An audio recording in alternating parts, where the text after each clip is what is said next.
All right, this is season 4, episode 8. My name is Tyler Heritage, and I'm joined by my co-host Cooper Davies and Mr. Thomas. Thank you for being here. Yep, thank you. I Yeah, appreciate it. yeah. So we're super excited. We've had some great people join us so far this season. We're providing a lot of information on these podcasts, and we want to continue reaching out to high level individuals in the industry and picking their brains a little bit. I think this podcast is going to be great, a ton of knowledge, and I'm going to turn over to Cooper. He's going to lead this podcast since he knows Mr. better. I'll turn over to you, Cooper. Alrighty. Ever since I started archery about 5 years ago, I met Timmy Thomas like the first day, and he was always nice to me. He invited me over to shoot on the same bail as him, and I was like 10, and I had no idea what I was doing. So yeah, so it was really nice of him to do that. And ever since then, we've always been friends. We've always known each other, and he's always helped me out with everything pretty much. And yeah, it's been awesome. And so if you want, Tim, you can tell us a little bit about yourself. Okay, I can do that. Well, I'll just give you a quick background. I'm retired Air Force, and I had owned an archery shop for many years in Alaska, and then I went to work for the Alaska Department of Fish and Game as their Archery Education coordinator.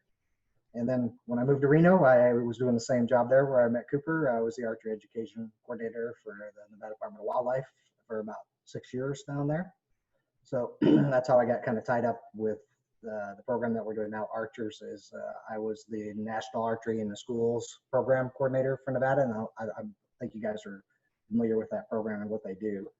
So I've been involved in that program with 2 different states for about 13 years, actually, since just about a couple of years after it started there in Kentucky. And so this new program we got on kind of builds on that and other entry-level archery programs that we're doing, and that's how it kind of took off from there. Yeah, and what is the new program called? It's like the ICS system, right? Right. It kind of breaks into 2 parts. We call the organization is called Archery USA, and there's 2 parts to that. One is where we build the equipment and manufacture the equipment, and 2 is we have a nonprofit. So we have Archery USA Foundation, and what the foundation does is help provide schools and help get grant money, and with partners with NGOs, and actually we're partners with the ATA, Easton Foundation, Rocky Mountain Elk Foundation, Cabela's Bass Pro has pitched in some, Whitetails Unlimited. And so when they give to the nonprofit, we can help schools get equipment. But so the one side, like I said, is we kind of invented equipment and worked that way. And then the other side is we help fund to get it into the hands of camps and schools and youth groups and things like that. So the ISC system is what it stands for. Individual Shooters Code is actually the equipment itself and how it works. And then Archers USA is the foundation and the company that builds the equipment. Yeah, sweet. That sounds cool. Good. Yeah, yeah. I'm sorry, I'm stuttering, but no, it's fine. No, I do it all the time as well. No, that's really cool. Yeah, I feel like, we need to invest as much into, beginner archery as possible, because it's like the foundation for our sport. Without, new people coming into the sport, it's, we're never gonna, it's not gonna live much longer if if we don't continue to invest in youth archery and, just beginner archery in general. So, props to you for, working so hard to do that. It means a lot to me, at least. So yeah, hopefully it means a lot to a lot of the kids, and I mean, I don't know how you particularly started. I know how Cooper started, in archery, and we tend to start beginner archeries with a bare bow, and with the National Archery and Schools program, they're all learning on a bare bow, which is a great foundation to build off of. But we tend to, when I was in the 2 state organizations, we always had teachers and coaches asking us, okay, how do we teach kids more, but they're still in that school environment where they have a lot of kids that they're dealing with, and as well as Cooper does, to fit a bow to you and cut your arrows and cut your draw length and made your peep sight and put the modules on is a very task oriented, thing to do. So Dale Morrell, who owns Morrell Targets, has also been a huge supporter of math for ever since its very beginning, and it's on to that. And we were having this discussion, and he'd heard the same questions I had heard at the state level, and he had an idea, and that's where the ISC equipment came into being. Is we were looking for a way to take these kids that learn on a bare bow and a teacher or coach in a school environment and have one piece of equipment that could be adapted to everybody without a lot of effort and a lot of work, which would allow the kids to start to learn how to use a release and a sight and a peep sight, you know, and things that 80 or 90% of the archers out there in the world use either to hunt or target shoot with. But we were kind of dropping that ball at that point. And the same thing with camps and things like that. We teach a lot on bare bows, and it's a great foundation. But so we were looking to bridge that gap. You know, how can we take a kid that's spent 4 years in NASP and put a bow in his hand that he can go out to a 3D shoot, or he could go out and hunt with, or have the knowledge of that equipment to buy the right stuff and make sure it's fitted to him. Like, how did you learn how to use that equipment? Yeah. Well, from, you know, just time and, you know, going to the archery shop. I mean, I understand what you're saying completely. Like, it took a lot of time, you know, learning all about the bows. I mean, it was years. So I was able to, you know, do it all myself. So I definitely see where you're trying to bridge the gap there for sure. Yeah. So you want me to go into basically how the equipment works, or what makes it special and how it can? I mean, yeah, whatever. I mean, this is your time. I mean, we'd love to hear everything if I could. Well, you know? Well, the ISC equipment, as Cooper said, you know, stands for Individual Shooter's Code. So what we were looking for a way for a coach or a teacher to put this bow in a kid's hand, and then the next hour at another class would use the same bow at another kid without having to change modules or change draw length or change all those type of things. So what we did is, we made everything recordable. So one of the keys is we have a multi-hole peep sight, but the sight's single pin adjustable, and it's numbered. The peep sight is numbered for the particular hole, and it has a shape also. The release, I don't know if you can see it, it's actually has numbers on the length, and there's no tools to do all this stuff. So you don't have to carry a pocket of Allen wrenches around with you. You can adjust it all by hand or by finger. So the release, you just simply remove the knob, slide it to a different length. So we created all these systems that were numbered, and even, I don't know if you're familiar with a Genesis bow, but one of the things we created was a little gauge that goes on the limb pocket. So you know how many turns are in your limb bolt. So you would know you're a 2, right? Yeah. And then you can see on the site, you can see the numberings there on the elevation and the windage.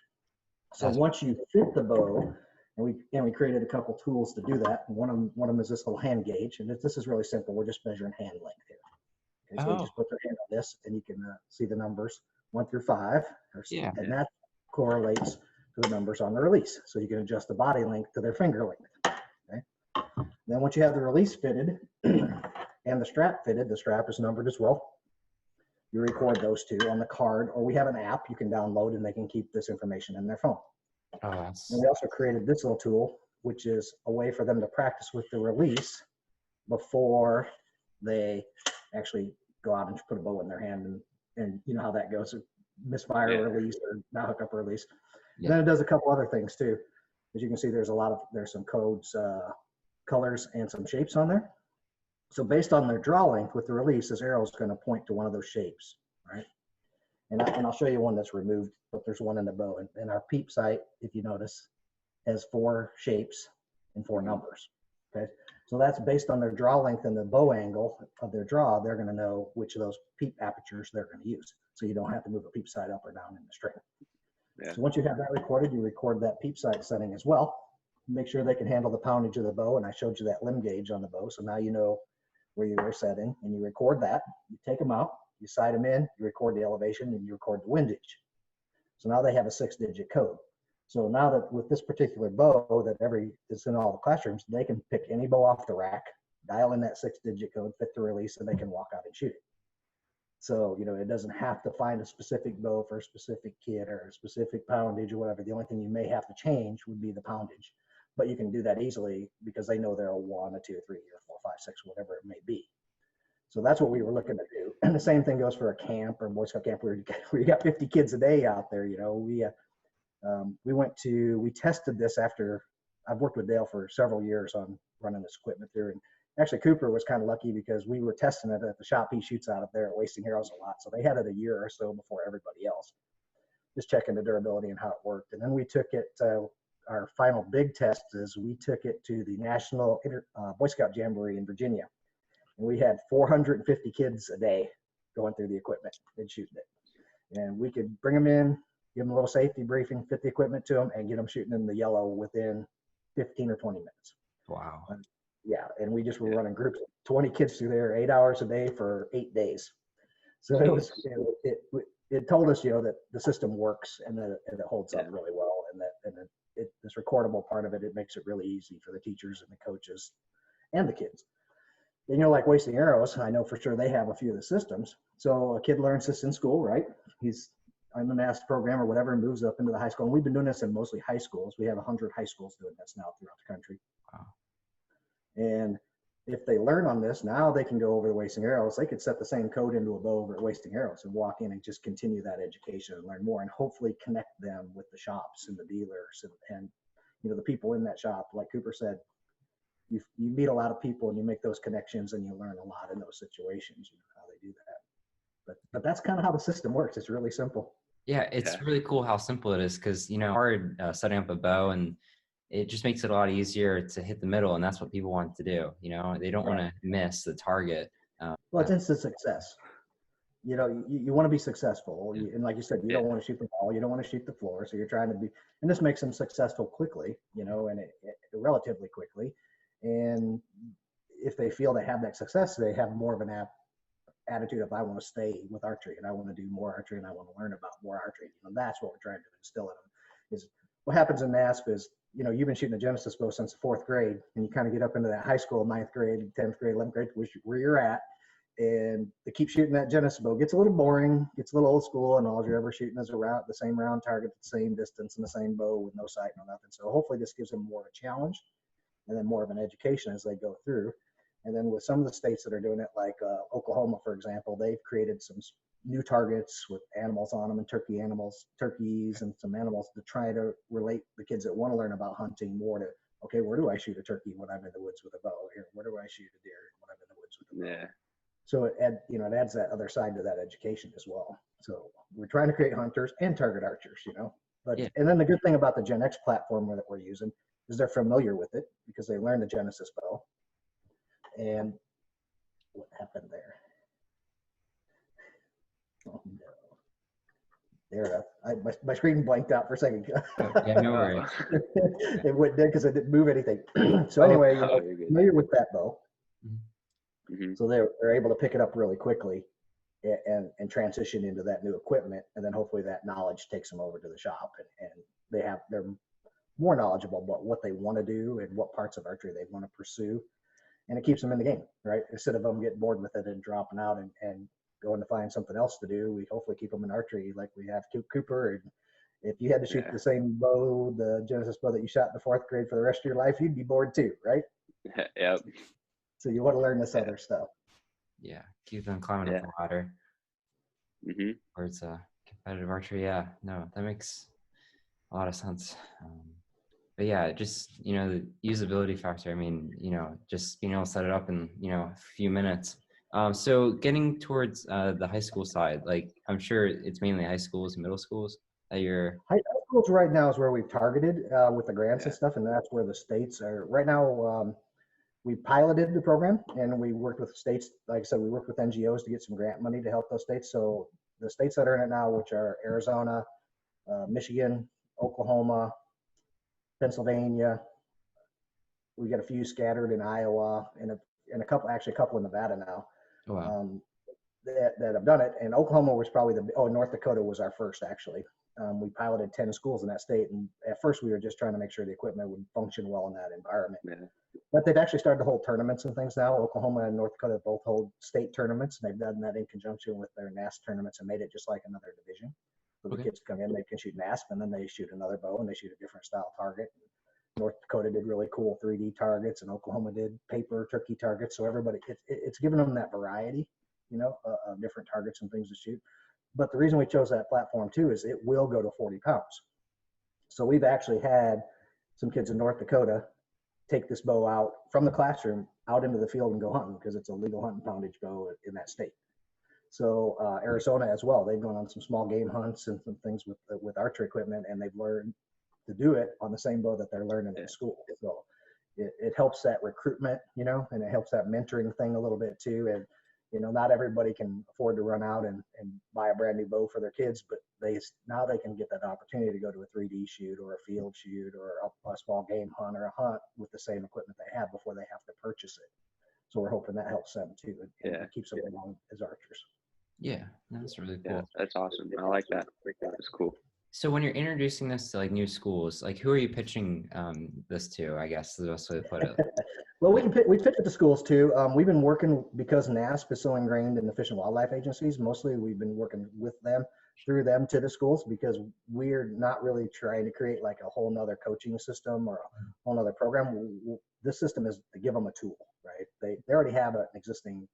Most of them already have an existing archery program that they're doing entry level, and this gives them a tool to just keep advancing those kids along that path.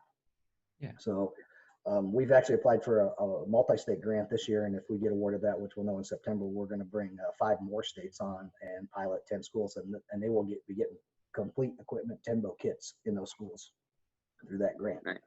And all the schools that we've done so far, we've been able to fund half of the money for the equipment for each school. Wow. So that's a pretty good chunk of change that the NGOs and stuff have helped us with, and so far it's been really successful, and we're just hoping we're kind of in that stage right now where everybody's kind of getting the idea and they're catching on and it's starting to grow. Yeah, no, I think it's really cool. Yeah. We've done it with, I think we've got camps and 4-H and everybody doing it too as well. Oh, 4-H. Nice. Okay. Yeah. Yeah. Like how would your school apply for us? Yeah, we do. And we do schools and actually Holly, I don't know if you've ever met Holly Bernstein, she's an ASP coordinator in Nevada. And we've talked to her, even though she isn't technically running a lot of programs up there in Nevada, she has put this out to a lot of the NASP coaches. So, we can help, they just basically a school can apply for a grant if they want to start using the equipment. And we highly recommend for sure that they have either a USA Archery Level 1 instructor course or a NASP Archery BAI course. We always try to, because we're building on that. We're not trying to create a new training. Mm-hmm. So if we can help them get that training.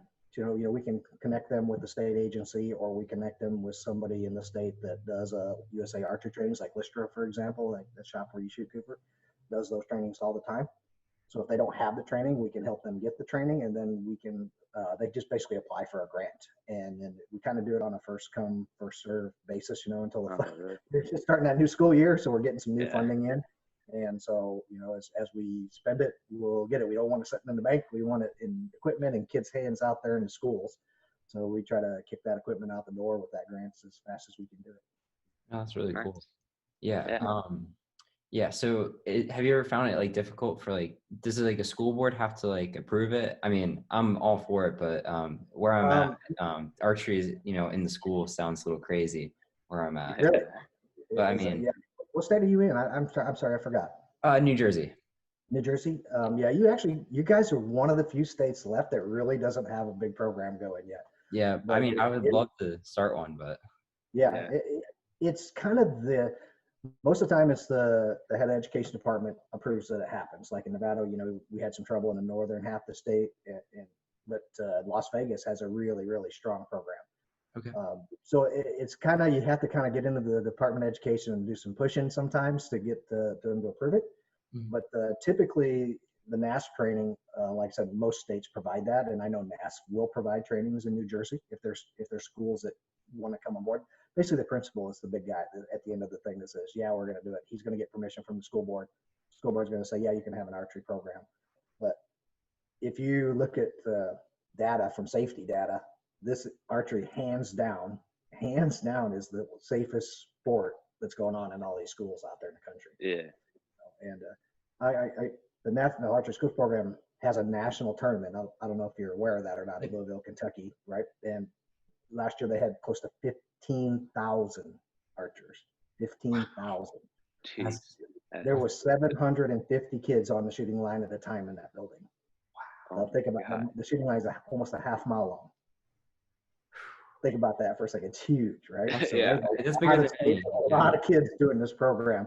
So, if New Jersey wants to start it, there's a lot of data out there that we can roll back to them and say, well, here, look, you can look at what all the other states in the country are doing and see how successful this program really is.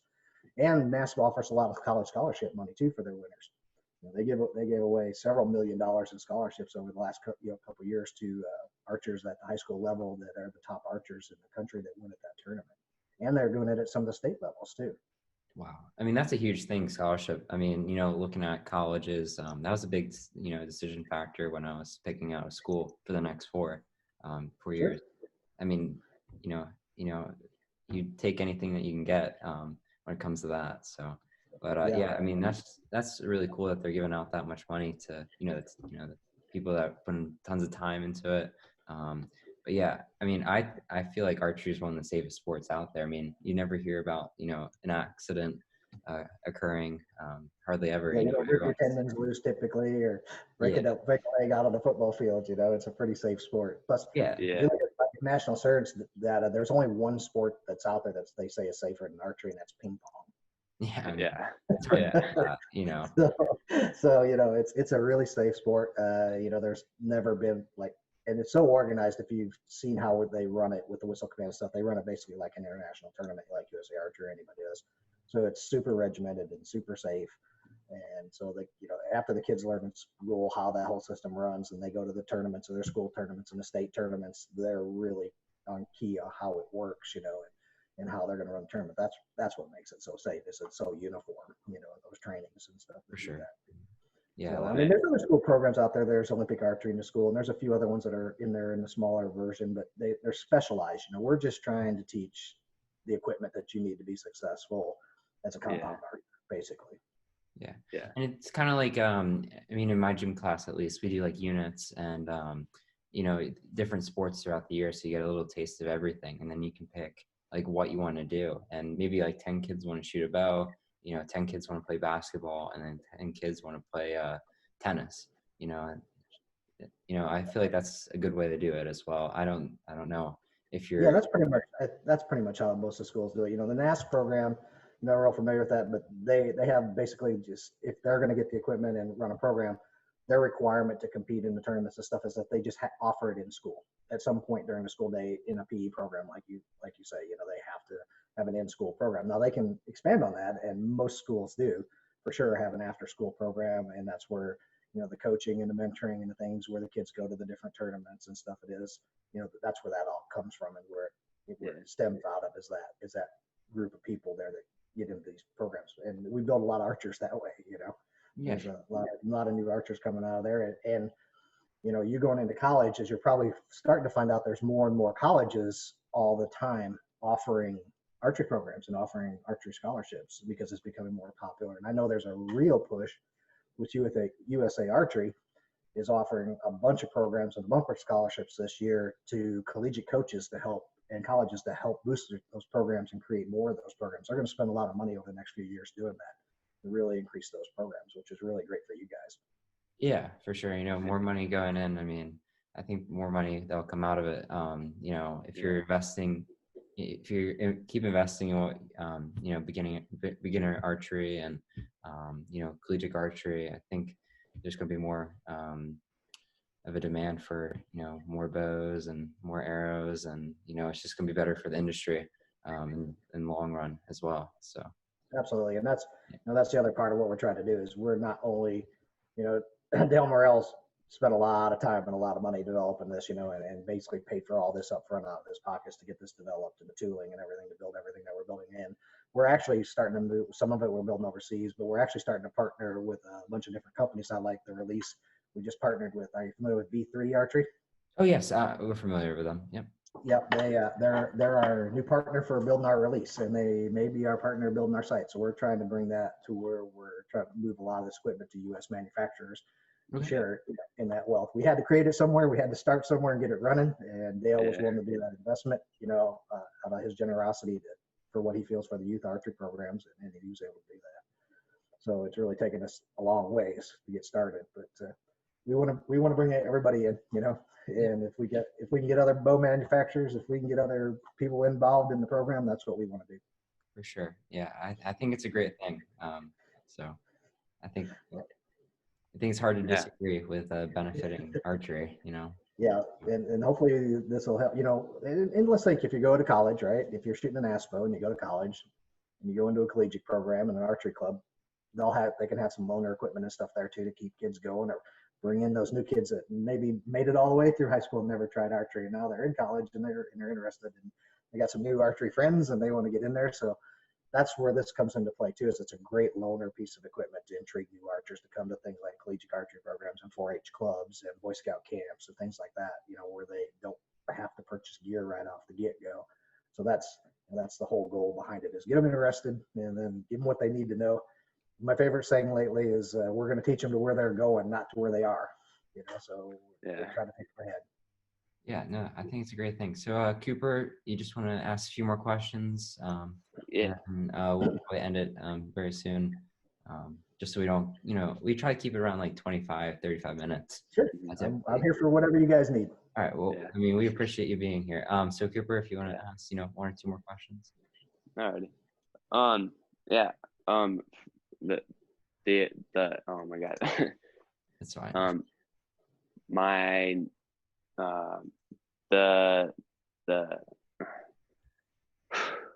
sorry.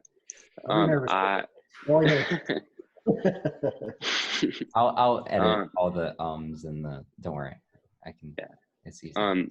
I was wondering what is the overall goal for the Archers USA. Well, I guess our overall goal is to not only increase the interest in archery and create bow hunters. That's why we're working with the states, right? The states, in order to get Pittman, I don't know if you remember what Pittman Robinson funds are, but federal dollars that come into the state for conservation are dependent on a few things, and license sales is one of those things that it's dependent on. So we're trying to help the states create bow hunters by teaching them, the kids, what they need, the equipment they need to know to go out into the field. But at the same time, we're trying to improve, field archery or target archery or 3D archery for that same reason. 90+% of the kids or people in the world that are shooting with this type of equipment. There are a lot of bare bow shooters out there, but they're a smaller group compared to the majority. So hopefully we're giving them that knowledge, which will benefit all those funds and all those state agencies and increase, their funding for conservation, which is a big part of what we're doing. But, on the other side of it is the archery industry as a whole. We're trying to help them, being an archery shop is a tough deal down the road to sell sometime. It's a lot of work, a lot of effort. So if we can help push customers to their stores, after they keep this interest in archery and get a little older, and hopefully we can drive them to these businesses to buy more equipment and do leagues and tournaments, and hopefully that helps the NFAA and ASA and USA Archery and everybody that has these shooting organizations. Hopefully that makes them new members, and just grows the entire sport. So we're just basically, I guess the simplest thing to say is we're just trying to bridge a gap between very basic entry-level programs and take them to the next step, and that's really the key to what we're trying to do. Yeah. No. Yeah. I know. I mean, I've no experience with the bow shops, like running a bow shop or anything, but I can only imagine how hard it is, because it's not a continuous flow of income. I guess is the best way. You're gonna have a peak when the new bows come out, when new products come out. But I mean, once it's over, I mean, it's probably goes down pretty quick on the sales. So I can only imagine, trying to provide for your family on that. Yeah, but, one way to do that is offer service, right? So, and as well as I do, internet sales are huge, and so a lot of people buy stuff offline. But if you can offer that service that they're looking for, those leagues, those JOAD classes. Cooper was in JOAD classes for years. I know that with us at the shop. And, that's what kept you going, right? I mean, that's why you stayed in archery, is because of what you said earlier. So if these dealers can understand that, hey, here's a piece of equipment that a customer can come in, and it's not just a kid. I mean, everybody up to including your tall dad could walk into that shop and rent a bow and shoot it and learn. And if they like it and they feel like they're halfway good at it, and like Tyler said, they're hitting the target and they're feeling successful, they're going to want to continue. And then hopefully that'll create a sale, and then it'll create a lifelong customer for those dealers. Yeah. No, I think it's a great thing. Well, thank you for being here. I think we'll end it at that was a good note to end on. So okay, sounds great. Yeah. Well, we appreciate it so much. Thank you. No problem. I appreciate you guys having me on, and good But luck and congratulations on your graduation. And Cooper, hope to see you on the range here someday soon. yeah, of course. Thank you so much. Have a good night. Good night. Thank you.